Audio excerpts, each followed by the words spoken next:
प्रिय भाइयों बहनों, जय जोहार। विश्व आदिवासी दिवस के आप सबको बहुत बहुत बधाई और शुभकामनाएं। छत्तीसगढ़ के वन और आदिवासी सदियों से राज्य की पहचान रहे हैं। प्रदेश के लगभग आधे भूभाग पर जंगल है, जहां छत्तीसगढ़ की गौरवशाली आदिम संस्कृति फूलती फलती है। पौने 5 साल के पहले नवा छत्तीसगढ़ के निर्माण का संकल्प लेते हुए हमने आदिवासी भाई बहनों तक उनके सभी अधिकार पहुंचाने का वादा किया था। उन्हें हर तरह के शोषण से मुक्ति दिलाने का वादा किया था।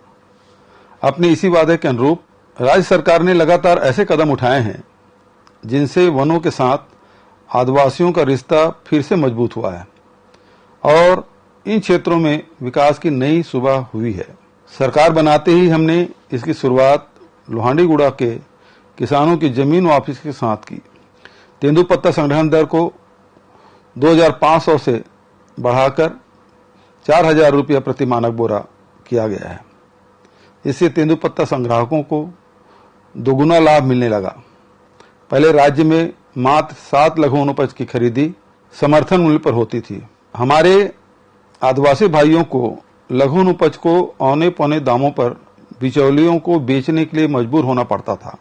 इसको ध्यान में रखते हुए हम 67 तरह के लघु वनोपजों की समर्थन मूल्य पर खरीदी कर रहे हैं। लघु वनोपजों का स्थानीय स्तर पर ही प्रसंस्करण और वैल्यू एडिशन करके हमारी सरकार ने न सिर्फ आदिवासियों की आय में बढ़ोतरी की है, बल्कि रोजगार के नए अवसरों का भी निर्माण किया है। छत्तीसगढ़ की आदिवासी संस्कृति से देश दुनिया को परिचित कराने के लिए राष्ट्रीय आदिवासी नृत्य महोत्सव जैसे गौरवशाली आयोजन की भी शुरुआत की है। देवगुड़ियों और गोटुलों का संरक्षण और संवर्धन कर हमने आदिम जीवन मूल्यों को सहेजा और संवारा है। हमने वन अधिकार कानून का प्रभावी क्रियान्वयन सुनिश्चित करते हुए जल जंगल जमीन पर आदिवासी समाज के अधिकारों को पुष्ट किया है। व्यक्तिगत वन अधिकार पत्र, सामुदायिक वन अधिकार और सामुदायिक वन संसाधन के अधिकार के साथ साथ हमने रिजर्व क्षेत्र में भी वन अधिकार दिए हैं। हम लोग विश्व आदिवासी दिवस को उसकी गरिमा के अनुरूप महापर्व के रूप में मना सकें, इसलिए अब छत्तीसगढ़ में सार्वजनिक अवकाश घोषित किया गया है।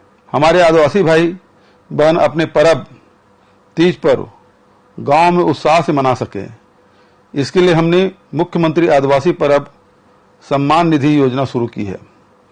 आदिवासी पर्वों के गरिमामय आयोजन के लिए ग्राम पंचायतों को 2 किस्तों में 10,000 रुपये की अनुदान सहायता भी दे रहे हैं। हमारी सरकार की विकास, विश्वास और सुरक्षा की नीति के चलते राज्य के नक्सल प्रभावित इलाकों में भय का माहौल खत्म हुआ है। लोगों का विश्वास शासन प्रशासन के प्रति बढ़ा है। सैकड़ों बंद स्कूल फिर से शुरू किए गए हैं। अंतिम छोर तक स्वास्थ्य सुविधाएं पहुंचाने में हम सफल हुए हैं। मुख्यमंत्री सुपोषण अभियान और मलेरिया मुक्त अभियान के बेहतर परिणाम प्राप्त हुए हैं। बीते पौने 5 सालों में हमारी कोशिशों से राज्य के 11 जिलों के 756 गांव नक्सल प्रभाव से मुक्त हुए हैं। इन गांवों में बुनियादी सुविधाओं का विकास तेजी से कराया जा रहा है।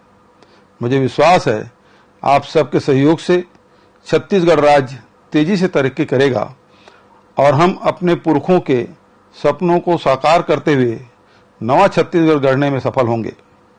आप सबको विश्व आदिवासी दिवस की पुनः बधाई। धन्यवाद।